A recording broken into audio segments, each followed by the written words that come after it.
Bienvenue à toutes et à tous sur le webinaire Actu du mois de décembre, donc le dernier de l'année. Exceptionnellement, à l'issue de ce webinaire, je partirai sur une présentation très rapide de deux basiques, deux rappels sur des basiques, puisque nous sommes en train, la Caisse nationale est en train de diffuser un nouvel outil de liquidation des prestations en espèces qui vont grandement impacter les versements d'indemnités journalières. Et c'est l'occasion de revenir sur des bonnes pratiques pour éviter des erreurs, des allers-retours, des indus qui vont être notifiés en masse pour des broutilles. Donc on préfère prendre les devants et vous rappeler des basiques de qualité pour que tout se passe bien à notre niveau. Sinon, les actus du jour vont vous être présentés par Léa Cussis du Haut-Rhin et Jean-Michel Paul du Bas-Rhin. Et moi-même, Bonjour. Lionel Muller, je vous présenterai donc les basiques sur les salaires et les RIB. À vous, les collègues. Donc, on va tout de suite démarrer par la première partie, le CERFA homologué. Alors, je mets la slide, qu'elle bouge. Ça bouge pas de mon côté, par contre, hein. Attends, j'essaye moi. Voilà, vas-y. Tu prends le relais, Léa? Oui, oui, c'est tout bon, vas-y. Ok. Voilà. Depuis le 1er juillet 2024, vous pouvez bénéficier d'un arrêt de travail pour maladie sans délai de carence en cas d'interruption spontanée de grossesse, donc fausse couche, ou d'interruption de grossesse pratiquée pour motif médical. Cet arrêt est soumis à l'approbation du service médical qui valide ou invalide le délai de carence. Si avis défavorable, un courrier de refus est adressé directement à l'assuré. Alors, petit point d'attention, la mention n'apparaît pas sur le volet 3 de travail. On va passer maintenant à l'applicatif Lucie et on va parler de décommissionnement. Donc, la plateforme Lucie cessera de fonctionner à compter du 31 décembre 2024. Cependant, vous aurez toujours la possibilité de consulter les courriers jusqu'au 31 janvier 2025. Euh, Les éléments de preuve, les traces ou le journal des événements seront stockés par les services informatiques respectifs des CPM utilisatrices, donc pour toute question contentieuse.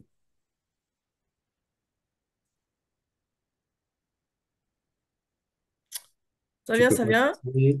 Il est un peu compliqué ce matin, il n'a pas envie, hein.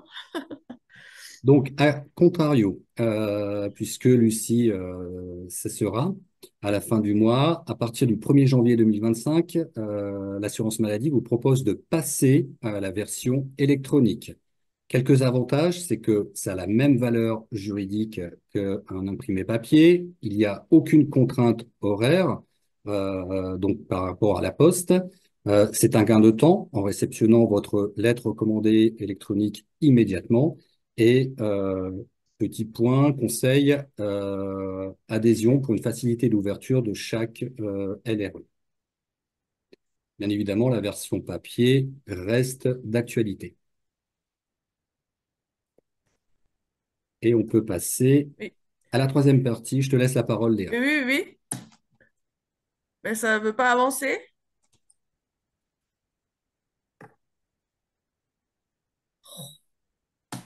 Mais, ok. Brève. Alors, pour les brèves, petit rappel très important. Vous avez encore jusqu'au 31 décembre 2024 pour faire vos demandes d'indemnisation de tous les arrêts pour le dernier trimestre de 2022. Ça veut dire que là, techniquement, jusqu'au soir de Nouvel An, on peut encore indemniser tous les arrêts qui ont été prescrits et dont la date de début est comprise entre le 1er octobre et le 31 décembre 2022. Au-delà, on ne pourra plus. Petit rappel aussi, avant le 31 décembre, vous pouvez encore faire vos demandes de subventions concernant la prévention des risques ergonomiques et tout ça se passe sur le compte entreprise. On vous a mis le lien.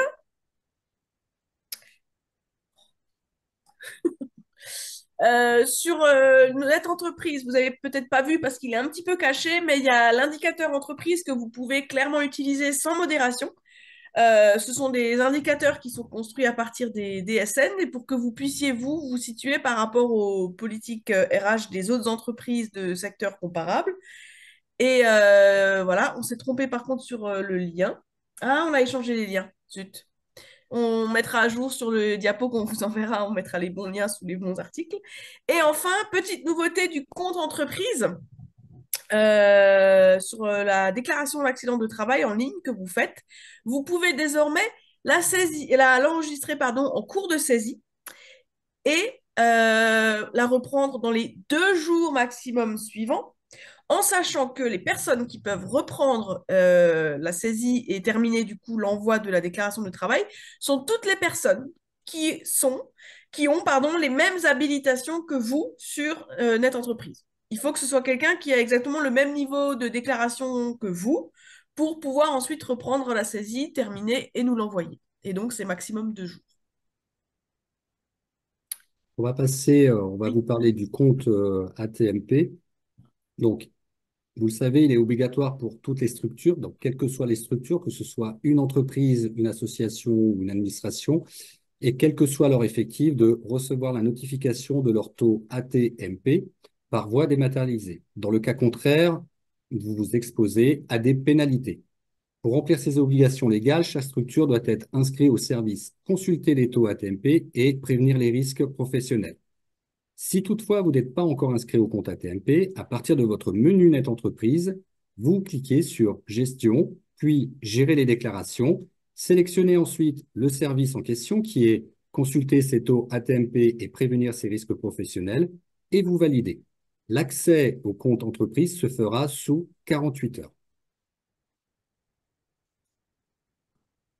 Pour consulter les taux de cotisation ATMP via le compte entreprise, vos nouvelles fonctionnalités se trouvent sous l'onglet Votre entreprise. Vous pouvez comprendre le calcul de votre taux ATMP, demander une subvention en ligne et obtenir un bilan d'exposition aux risques professionnels de votre entreprise, ce qui permet de définir les actions de prévention les plus appropriées à mettre en œuvre. Ok. Et dernier tout petit point sur la prévention, ça tombe plutôt bien puisqu'on arrive en période de fête où l'alcool coule généralement à flot, si j'ose dire.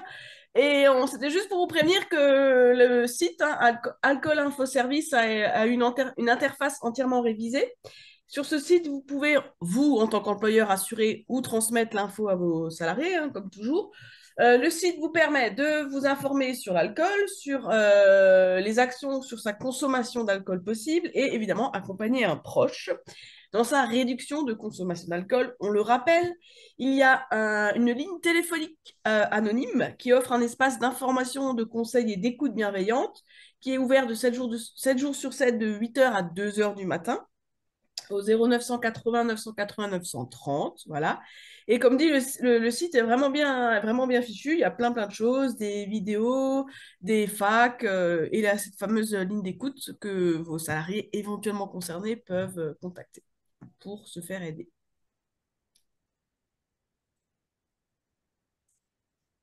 Lionel, je te laisse la main du coup, hein. Alors oui, avant j'ai une question de Monsieur Rémy. Où retrouve-t-on les barèmes CCM IT pour l'année en cours ou celle de 2025? Personnellement, je n'ai pas la réponse. Est-ce que l'un de vous deux l'aurait? Déjà, qu'est-ce que c'est les barèmes CCMIT? C'est les incapacités permanentes, il me semble. C'est On n'est pas des grands spécialistes sur non. le risque professionnel, Monsieur Rémy. Donc, si effectivement, avec nous, on connaît les bases, mais il faut éviter les. Ah voilà, catégorie coût moyen IT. Oui, ça, c'est du domaine de la CARSAT. Et là, en fait, c'est un décret et vous allez certainement le trouver sur Légifrance ou éventuellement sur le site de la CARSAT. Oui, c'est tout Merci, cas ça. monsieur le millénaire. C'est ça. C'est pour ça que je parle de Légifrance. Et ce sont des barèmes qui sont, si je me rappelle bien, édités entre Noël et Nouvel An sur le journal officiel pour qu'ils soient, enfin, pour qu'ils puissent être d'attaque 1er janvier. Ah. Merci, Monsieur Rémy. Si vous en savez plus que nous sur cette partie-là. Je cherche hein, pour l'instant. OK.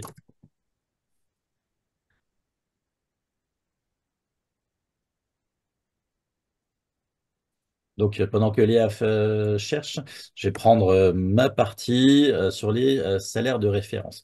Effectivement, comme je l'ai évoqué en début de webinaire, nous avons un nouvel outil qui va être généralisé, qui est en test sur deux régions actuellement et qui va en fait payer beaucoup plus vite les amitiés journalières au vu des flux et des informations que vous allez nous véhiculer. Donc, il faut vraiment être certain de la qualité des informations que vous nous envoyez pour que tout se passe bien et qu'on évite des indus, parce qu'ils vont aussi aller beaucoup plus vite puisque c'est la machine qui va les faire et plus les humains. Quelques rappels. Donc déjà, c'est le dernier jour de travail qui va pouvoir déterminer la période de référence et les salaires qui sont pris en considération pour le calcul de l'indemnité journalière. Donc c'est toujours les 3 mois à civil précédant le dernier jour de travail que vous indiquez. Lorsque le salarié est un salarié, on va dire standard sur notre entreprise, un salarié mensualisé standard, on a une période de référence de 3 mois. Si c'est une activité discontinue, irrégulière, si c'est un VRP, voilà, quelques catégories ou intérimaires, quelques catégories bien spécifiques, on est sur une période de référence de 12 mois. Attention, lorsqu'on parle de maternité et de paternité, on parle alors de salaire réduit, donc c'est simplement le salaire brut versé sur la période de référence auquel on retire 21%. Ce n'est pas le net à payer, c'est un salaire brut auquel on enlève un forfait. Ce forfait a été, il y a quelques années, calculé basé en tout cas sur 21%. Du coup, lorsque vous réceptionnez un arrêt de travail initial d'au moins un jour, ou lorsqu'il y a un changement de risque sur l'absence maladie de votre salarié, donc le plus classique, ça va être l'alternance de la période pathologique, maladie, début du congé maternité, il nous faut à chaque fois ou période de fractionnement de paternité, pardon, il nous faut à chaque fois un nouveau signalement, une nouvelle attestation de salaire. Si vous ne pratiquez pas de subrogation, donc si les indemnités sont inversées aux salariés, la réglementation prévoit un délai de 5 jours pour faire cette attestation de ce signalement DSN. Lorsque vous pratiquez la subrogation, vous pouvez attendre jusqu'au pire des cas, la DSN mensuelle suivante. On vous conseille quand même de faire ce signalement au moins une fois par semaine pour pouvoir traiter les dossiers en anomalie. Ne faites une attestation rectificative ou un signalement annule et remplace que si on vous le demande, soit par téléphone, ça peut arriver, soit via les comptes rendus qu'on vous envoie et que vous réceptionnez par mail, ou pour certains, les chanceux, sur le logiciel. Un petit rappel de ce qu'on entend par brut, c'est le salaire qui est soumis à cotisation, maladie, maternité, invalidité, décès. Et vous le reprenez tel quel sur l'attestation de salaire sur notre entreprise, en cochant brut si vous êtes sur notre entreprise, et à contrario, si on est sur un salaire réduit, donc maternité, paternité, vous cochez réduit et vous enlevez à ce salaire brut 21%. C'est tout. La DSN, bien entendu, calcule tout ça automatiquement. Le salaire établi est un salaire un petit peu plus compliqué. En fait, lorsque vous pratiquez votre DSN mensuel, c'est un champ qui n'est utilisé ou utilisable que par l'assurance maladie et le salaire rétabli constitue en fait la différence entre le salaire prévu au contrat de travail de votre salarié et le salaire que vous lui versez suite à des absences autorisées. Lorsque sommes en cas d'une nouvelle embauche, le salaire établi ne fonctionne que sur le mois de l'embauche et exclusivement sur celui-ci. Donc les mois avant s'il n'était avant l'embauche dans votre entreprise, les salaires restent à zéro. Le mois de l'embauche, vous rétablissez le salaire par rapport au contrat de salaire prévu. Et si l'embauche est au tout début de la période, les salaires, enfin les mois suivants, bien entendu, ce sont les salaires réels.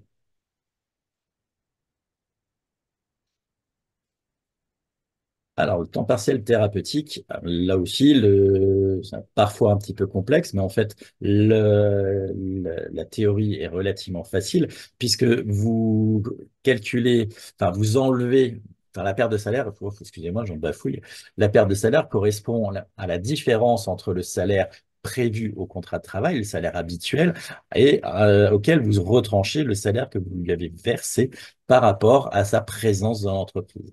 Donc, ça peut varier en fonction des mois et des congés payés que le salarié pourrait prendre pendant la période de congé, pendant la période de temps partiel thérapeutique.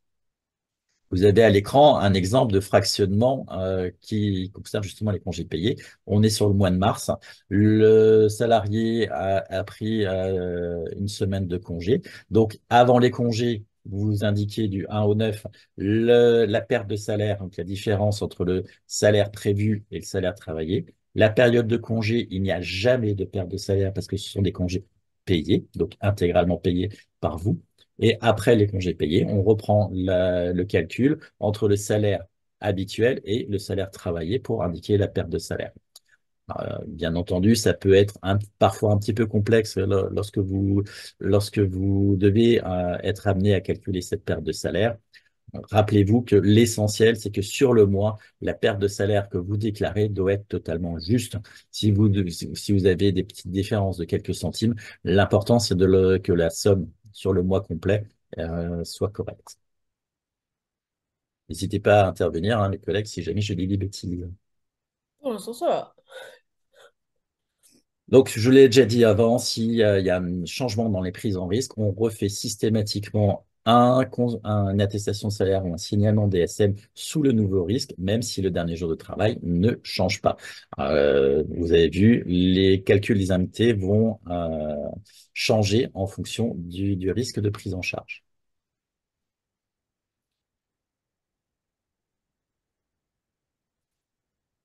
Alors, Madame Ponchot, Ouais, les questions que j'avais. vous parlez d'une pratique qui existait avant que la Cour des comptes nous dise d'arrêter. Lorsque il y a une période de congé au cours d'un mois d'une reprise à temps partiel thérapeutique, il faut impérativement neutraliser cette période de congé et indiquer la perte de salaire sur chaque période travaillée et uniquement sur les périodes travaillées. Normalement, les collègues sont censés refuser des attestations où il y a des anomalies de ce type-là. Et voilà, vous risquez d'avoir un refus de paiement et donc on vous redemande de saisir une nouvelle attestation de salaire. Il est impératif de neutraliser les périodes de congés payés, tout comme il est impératif de neutraliser les absences autorisées telles que maladie. Là encore, elles doivent être retirées sur l'attestation de perte de salaire. Madame Cordier, on vous a répondu, le décret est paru, mais aucune application pratique n'a encore été mise en ligne. Donc pour l'instant, nous ne sommes pas dans la capacité de vous répondre sur les nouvelles modalités de prise en charge des indemnités ou des salaires établis. Ce qu'on vous dit là actuellement sur le salaire établi est pour l'instant la règle qui est applicable depuis plusieurs mois et qui reste à appliquer telle quelle pour l'instant. On fera certainement une actu dès que notre caisse nationale nous aura dit ce qu'il en est sur l'application réelle de ce décret. Pour la réponse que Madame, la question que Madame Cordier a posée en sus, on a vu le mail avec Lionel, il faut que, enfin, c'est en cours. Alors, en RIB. Alors, je sais que ça peut parfois être compliqué. C'est un rappel très, très simple. Notre système ne permet d'enregistrer un RIB que pour un SIRET. Un SIRET égale un RIB. Nous ne sommes absolument pas en capacité de faire autrement. Et ça concerne bien entendu que les salariés qui sont, subrogés que les salariés qui sont subrogés où vous devez demander le versement d'indemnités journalières. La subrogation, elle doit tout de suite être totale et couvrir l'intégralité de la période que vous avez, où vous êtes obligé de maintenir le salaire. Puisque je vous rappelle qu'on vous demande une attestation de salaire qu'à partir du premier arrêt de travail, l'arrêt initial, et toutes les prolongations qui vont suivre, il n'y aura aucune révision du calcul et il n'y aura pas du tout d'exploitation de toute nouvelle attestation de salaire qui pourrait arriver, à partir, sauf si vous faites une attestation rectificative, bien entendu. Donc, il est important que dès le départ, vous puissiez indiquer la période de subrogation la plus longue possible. Si votre convention collective ou votre accord d'entreprise prévoit un maintien de salaire complet sur une période indéfinie, mais n'hésitez pas à mettre 31 décembre 2099, vous êtes tranquille. Et cette indication de maintien de salaire, de subrogation, ne sera valable que pour l'arrêt en cours et toutes les prolongations inhérente à cet arrêt. Si le salarié reprend, l'information de surrogation est effacée du système et le prochain arrêt, on repart à zéro. Donc, si vous voulez, voilà, si on a une prolongation, enfin, si on a un arrêt maintenu, enfin, ou vous maintenez de salaire, pardon, pendant une période de 2 ans et puis que vous, par convention ou par accord d'entreprise, vous mettez fin à cette subrogation, si le salarié est de nouveau en arrêt et que vous n'indiquiez pas de subrogation, ça ne sera pas repris, même si sur la première fois, vous auriez indiqué une période plus longue. Chaque période de subrogation est donnée une fois et ne concerne que l'arrêt qui a débuté et qui est en cours par les prolongations qui suivent. Faites attention aussi avec le compte bancaire qui est indiqué dans votre DSM. C'est celui-ci qui va être utilisé systématiquement sur l'attestation de salaire. Sur Net Entreprise, il va falloir le saisir à la main et il faudra le saisir pour chaque arrêt où vous maintenez le salaire. Si vous vous trompez, que ce soit sur le compte bancaire, si vous changez de compte bancaire en cours de route ou si vous voulez mettre fin à une subrogation, vous faites une DSN, annule et remplace ou une attestation rectificative sur Net Entreprise.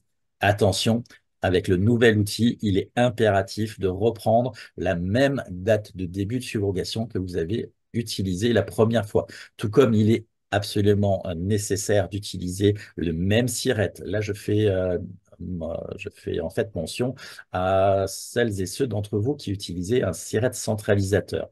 À partir du moment où vous avez un SIRET centralisateur, que vous soyez en DSN ou sur Net Entreprise, il faut toujours utiliser le même SIRET lorsque vous faites une attestation rectificative, puisque sinon, en fait, non seulement il n'y aura pas rectification, mais il risque d'y avoir des doubles paiements si vous utilisez, voilà, si par exemple en DSN vous êtes en SIRET sur centralisateur, mais que vous faites une attestation rectificative sur Net Entreprise avec un autre SIRET, le salarié va être, ou vous-même, allez être payé 2 fois.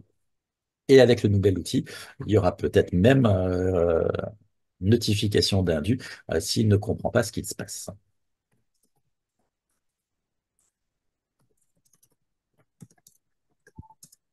À retenir, nous nous basons toujours sur la première attestation de salaire qui nous arrive.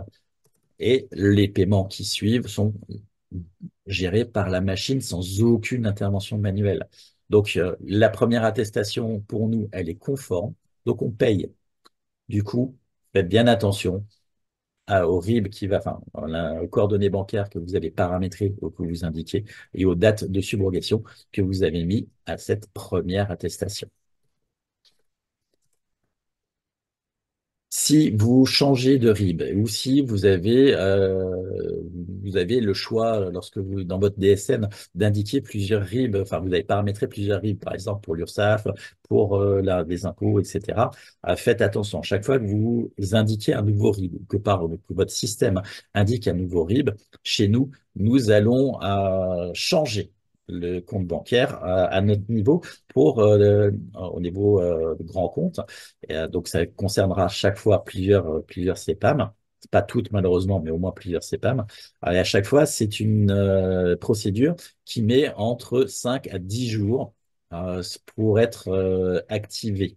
Donc, on perd du temps, tout le monde perd du temps, et on risque d'avoir une ventilation des indemnités journalières qui vont être compliquées pour vous à reconstituer. Nous, ça va être sur un seul, ça va être centralisé via le RIB, enfin le numéro d'immatriculation du salarié, mais vous allez avoir une ventilation sur un ou deux, voire trois comptes différents, et ça va être compliqué pour vous pour suivre les versements. Qu'est-ce qui se passe lorsque vous avez besoin de ventiler le versement des indemnités journalières? Eh ben, il va falloir, si possible, utiliser des SIRET différents. Vous allez pouvoir, alors, du coup, ventiler le versement des indemnités journalières grâce à l'utilisation d'un SIRET centralisateur qui va être différent en fonction de la catégorie de personnel que vous gérez et pour lesquels vous avez besoin d'une ventilation comptable différente. Si vous êtes dans ces cas-là, n'hésitez pas à venir vers nous pour qu'on puisse vous accompagner et vérifier que ça se passe bien et que sur la bonne ventilation. Voilà, encore un petit rappel.